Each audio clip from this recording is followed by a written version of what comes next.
मित्रांनो, बीडमध्ये परत एकदा मारहाणीतून एका 25 वर्षीय युवकाचा खून झालेला आहे। 25 वर्षीय युवक, याचं नाव विकास बनसोडे असं आहे। हा तरुण भाऊसाहेब क्षीरसागर यांच्याकडे कामाला होता आणि अनैतिक संबंधातून या तरुणाची त्याच्याच मालकाकडून हत्या करण्यात आलेली आहे आणि या प्रकरणी मुख्य आरोपी भाऊसाहेब क्षीरसागरला आष्टी पोलिसांनी ताब्यात घेतलेला आहे। म्हणजे हा तरुण ज्यांच्याकडे कामाला होता त्यांच्याच मुलीसोबत याचं प्रेम प्रकरण होतं आणि त्या मुलीच्या बापाने हे पाहिल्यानंतर संतप्त राग झाल्याने त्याला 2 दिवस डांबून ठेवून बेदम मारहाण करण्यात आली आणि त्यामध्ये त्याचा जागीच मृत्यू झालेला आहे। सकाळीच दलित पॅंथरतर्फे ही पोस्ट शेअर करण्यात आली होती बीडच्या आणि त्यामध्ये हा तरुण बौद्ध समाजातील असल्याचं कळतं, परंतु यामागचं कारण जातीवाद नसून यामागचं कारण हे प्रेम प्रकरण आहे, हे सुद्धा लक्षात घ्या। मित्रांनो, दुसरा विषय आहे आज जगद्गुरू श्री संत तुकाराम महाराजांचा वैकुंठ गमन सोहळा। त्यानिमित्त एकनाथ शिंदेंना जगद्गुरू श्री संत तुकाराम महाराजांच्या नावाने पुरस्कार देण्यात आला। आता हा पुरस्कार घेण्यासाठी एकनाथ शिंदे पात्र आहेत का, हा संशोधनाचा किंवा आजच्या चर्चेचा विषय आहे। आणि मित्रांनो, अत्यंत जबाबदारीने मी काही माझे मत मांडत आहेत आणि अगदी ठामपणे मांडत आहे। मी एकदा मत मांडलं की त्यावरून कदापिही माघार घेत नाही, कारण प्रत्येक प्रकरणाची सखोल चौकशी करून पुराव्यासह मी मत मांडत असतो। मित्रांनो, राजकारण्यांना हा पुरस्कार दिला जावा की नाही, तर 100% दिला जावा। आता भ्रष्टाचार हा जर निकष लावायचा ठरला तर सगळेच राजकारणी हे भ्रष्टाचारी आहेत, त्यामुळे भ्रष्टाचार हा निकष मी येथे लावत नाही।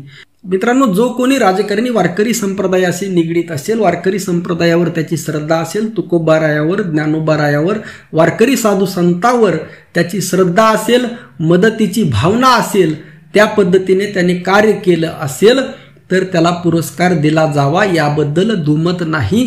आणि एकनाथ शिंदे यांनी जे कार्य केलेलं आहे त्यानुसार त्यांना पुरस्कार देण्यात आलेला आहे।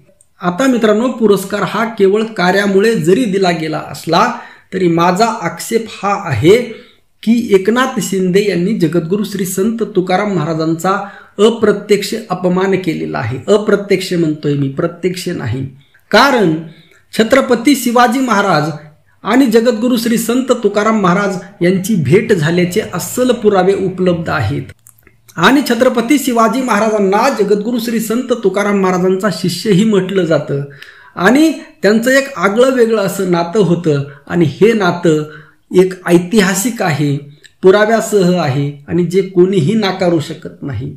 दोघंही आपापल्या क्षेत्रातील अगदी दिग्गज आहेत आणि या संपूर्ण महाराष्ट्रालाच नव्हे, देशाला, संपूर्ण जगाला या दोघांच्याही तत्वज्ञानाची गरज आहे, दोघांच्याही विचारांची गरज आहे।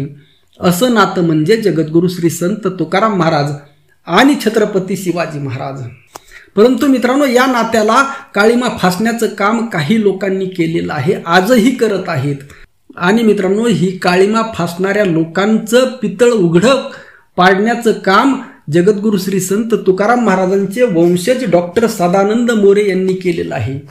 रामदास आणि छत्रपती शिवाजी महाराज यांची भेट झाल्याचे काही पुरावे गाथेमध्ये घुसाडण्यात आले होते, ते अभंग प्रक्षिप्त कसे आहेत हे पुराव्यासह डॉक्टर सदानंद मोरे यांनी मांडलेलं आहे।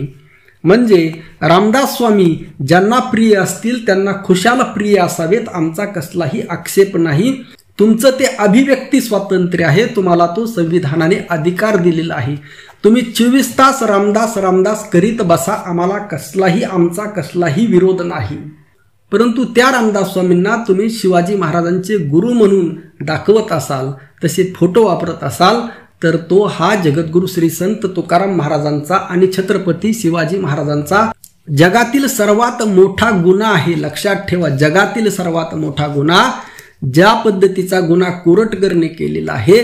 आणि मित्रांनो, एकनाथ शिंदेंच्या घरामध्ये हा फोटो आहे रामदासांचा आणि शिवाजी महाराजांचा, म्हणजे हा शिवाजी महाराजांचा अपमान आहे, जगद्गुरू श्री संत तुकाराम महाराजांचा अपमान आहे।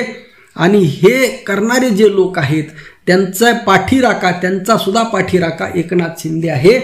म्हणजे ज्या पद्धतीने ते राणेचं कोणतं पोरग आहे ते नितेश राणे हा अगोदर काँग्रेसमध्ये होता त्यावेळेस कसं बोलायचा आणि आता भारतीय जनता पार्टीमध्ये आहे तेव्हा कसं बोलत आहे, म्हणजे एकनाथ शिंदेचं वारकरी संप्रदायावर असणारं प्रेम सुद्धा ढोंगी आहे हे यातून दिसून येतं. म्हणजे जो माणूस शिवाजी महाराजांचा सन्मान अस्सल आपल्या आचरणातून दाखवत नाही, जगद्गुरु श्री संत तुकाराम महाराजांचा सन्मान आपल्या आचरणातून दाखवत नाही, त्यांना हा पुरस्कार देणं अत्यंत अत्यंत चुकीचं आहे. त्यामुळे मी या गोष्टीचा साफ शब्दामध्ये निषेध करतो आणि हे मला या निमित्ताने मांडायचं होतं. आपलं मत नक्की कळवा. रामकृष्ण हरी. जय जगद्गुरु. जय शिवराय. जय भीम.